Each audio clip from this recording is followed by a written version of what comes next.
Okay, so discuss natin tong problem sa strength of materials, no? Draw the shear and moment diagram for the beam and determine the maximum absolute value of shear and bending moment. Indicate the degree of each curve.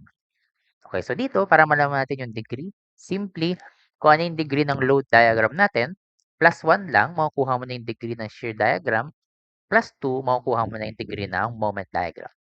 Okay, pero bago yan, paano natin ma-drawing yung shear and moment diagram? So una, kunin muna natin yung support reaction, no? We have your summation, moment sa A is equal to 0. We have here 2 times 5 squared over 2 plus 50 minus 10 times RC is equal to 0. So, ang reaction mo sa C, that is 7.5 kN, no? Input lang yan sa calcu. Okay? Next is, para makuha naman yung reaction natin sa A, summation for this vertical, we have RA, okay, minus 2 times 5 plus 7.5 equal to 0. RA natin, that is 2.5 kN. Okay, upward din. Okay, so once na makuha mo na yung support reaction, pwede nyo natin i-drawing yung shear and moment diagram, no? Okay, copyin lang natin tong. Okay, so now, okay, start muna tayo sa shear diagram, no? Okay, so, cut lang natin, no? Kada nagbabago yung load. Okay, tatlo lang naman bale, no? Sa A, B, and C lang naman. Okay, ito yung C, B, A. Okay, itong center line, yan yung 0, no? Parang origin. Okay, so start tayo sa shear diagram, no? Ito, pwede tayong mag-drawing ng shear and moment diagram no, using calcu lang, no? So, ganito yan. Start muna tayo sa RA, 2.5. Tumaas ka, upward kasi, no? So, meaning, dito yan, 2.5, no? Tapos, since itong, 2 km, pa-downward siya, minus natin yan, no? Yung area niya, ng rectangle. Okay, so, 2.5 minus 5 times 2. 2. Okay, that is negative 7.5. Okay? But take note, di ba? Ang area ng ang degree ng rectangle natin ay 0 degree yan kasi nga horizontal siya. 'Di ba? Ang degree ng horizontal line natin ay 0. Meaning, yung degree ng shear diagram natin is 0 plus 1 which is first degree. Okay, so pag ganito mo siya, ipa-plot, no? From 2.5 to negative 7.5. Okay?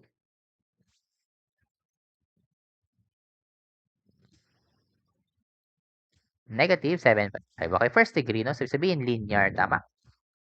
Now, from B to C, wala ka namang load. So, pag wala kang load, simply horizontal lang, no?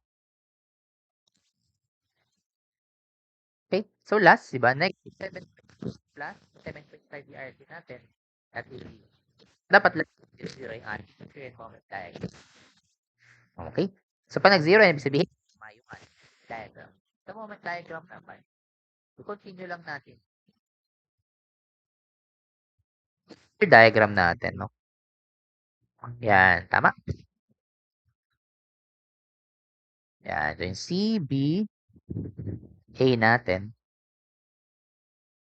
Yan, extend lang natin.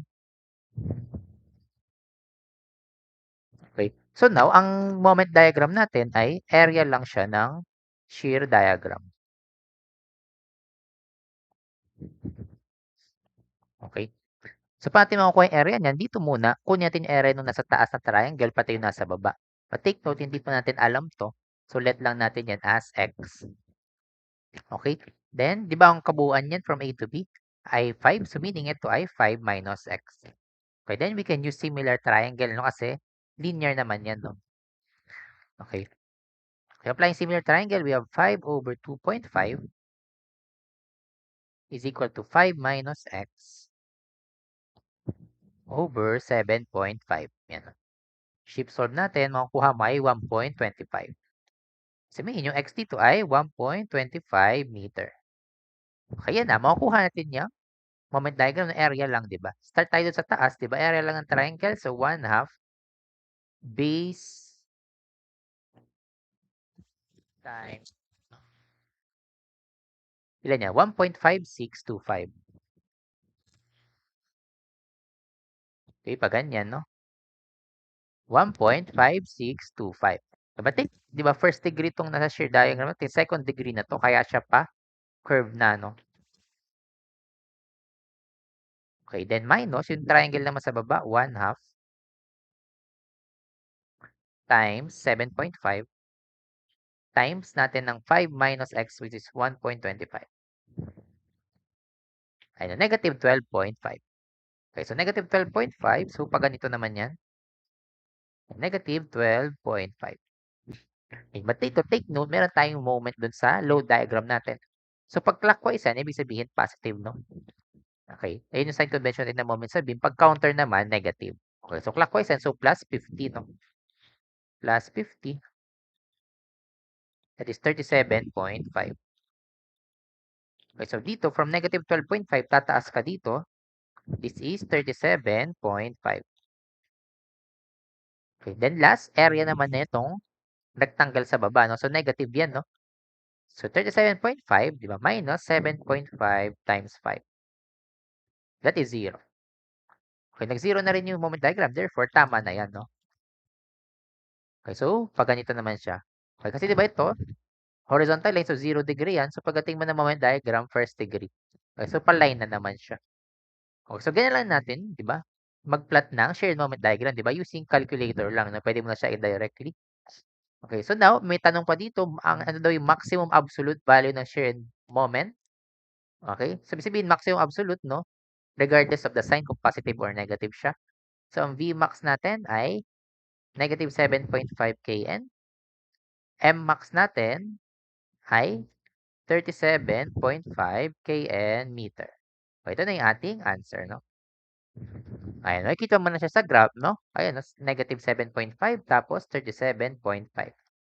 Okay? Kasi maximum ang hinahanap. Sabihin yung pinakamalaking shear and moment dun sa ating shear and moment diagram. Okay, so ganun lang mag-plot ng shear and moment diagram, no? So, yun lang. No? Thank you for listening.